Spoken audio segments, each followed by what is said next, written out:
அனைத்து மீனவர்கள் சங்கம் சார்பில் டாக்டர் நாஞ்சில் பி ரவி தலைமையில் 21ஆம் ஆண்டு சுனாமி தினம் அனுசரிக்கப்பட்டது. கடந்த 2004ஆம் ஆண்டு சுமத்ரா தீவில் ஏற்பட்ட சுனாமி ஆழி பேரலையால் உலகின் பல்வேறு நாடுகள் இந்த சுனாமியின் கோர தாண்டவத்திற்கு தப்பவில்லை.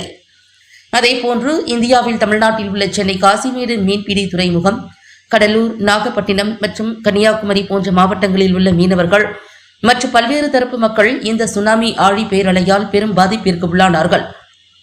சுனாமி ஆழி பேரலையில் உயிர்நீத்த மக்களின் நினைவை போற்றும் வகையில் 21ஆம் ஆண்டு நினைவு தினத்தை முன்னிட்டு அனைத்து மீனவர் சங்க தலைவர் நாஞ்சில் பி ரவி தலைமையில் சுமார் 300க்கும் மேற்பட்ட மீனவர்கள் அனைத்து மீனவர்கள் சங்கத்தின் தலைமை அலுவலகத்திலிருந்து பால்குடம் எடுத்துக்கொண்டு ஊர்வலமாக சென்று காசிமேடு கடற்கரையில் உள்ள ஃபைபர் படகுகள் நிறுத்தும் இடத்தில் பால் ஊற்றியும் மலர் தூவியும் சுனாமி ஆழி பேரலையில் உயிர்நீத்த அனைவருக்கும் நினைவஞ்சலி செலுத்தினார்கள். அதனைத் தொடர்ந்து வாழ்வாதாரத்தை இழந்த சுமார் 300 மீனவ மக்களுக்கு தலா 5 கிலோ அரிசி தொகுப்பினை வழங்கினர். மேலும் இந்நிகழ்ச்சியில் 10க்கும் மேற்பட்ட மாற்றுத்திறனாளிகள் 3 சக்கர வாகனத்தில் நினைவஞ்சலி பேரணியில் சிறப்பாக கலந்து கொண்டனர்.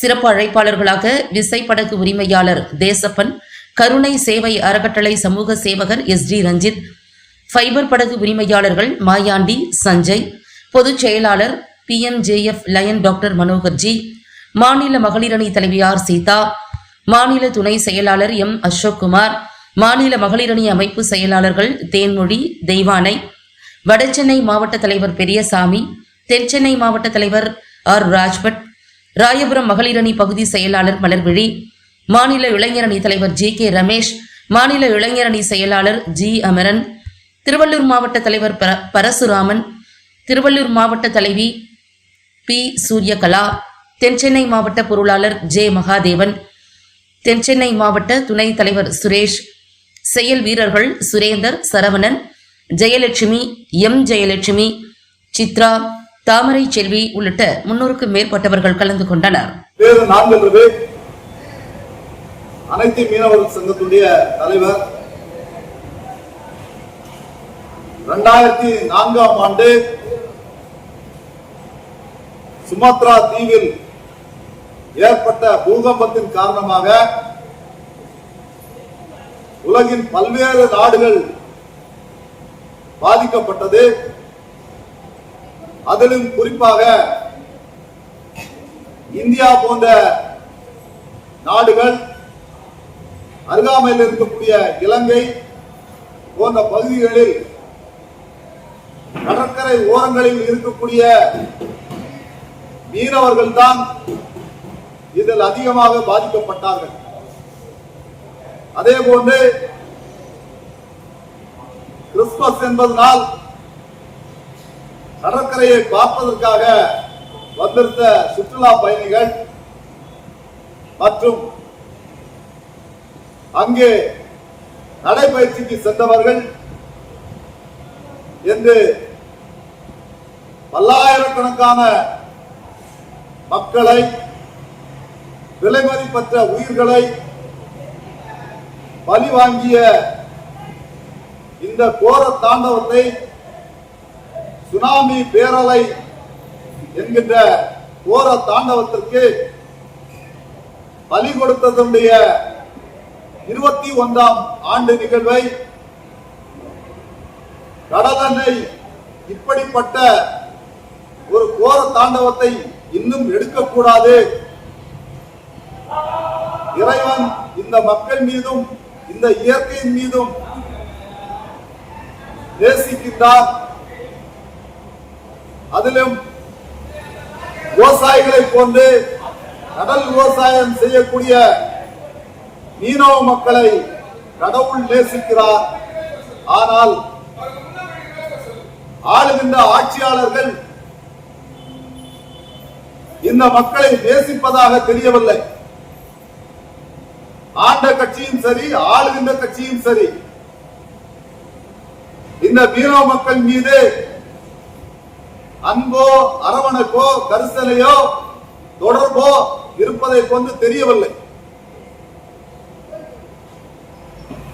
செல்வி ஜெயலலிதா அவர்கள் ஆட்சியில் இருக்கும் போது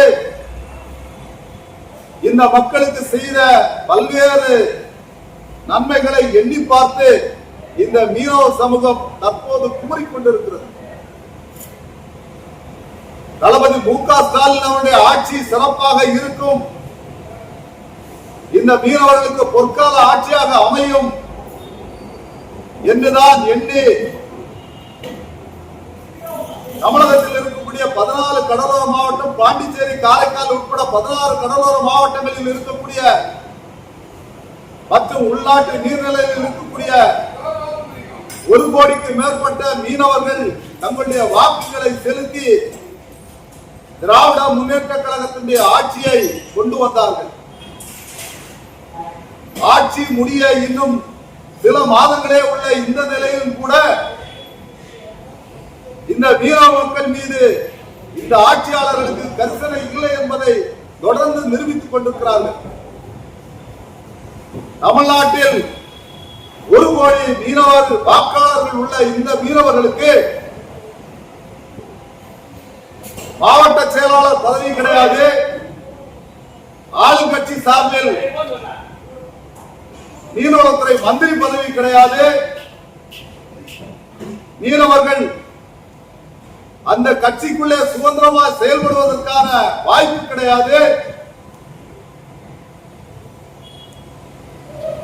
மீனவ சமூகத்திற்கு போட்டியிடுவதற்கு கூட அந்த கட்சியில் இருக்கக்கூடிய மீனவர்களுக்கு போதிய வாய்ப்பு கொடுப்பது கிடையாது.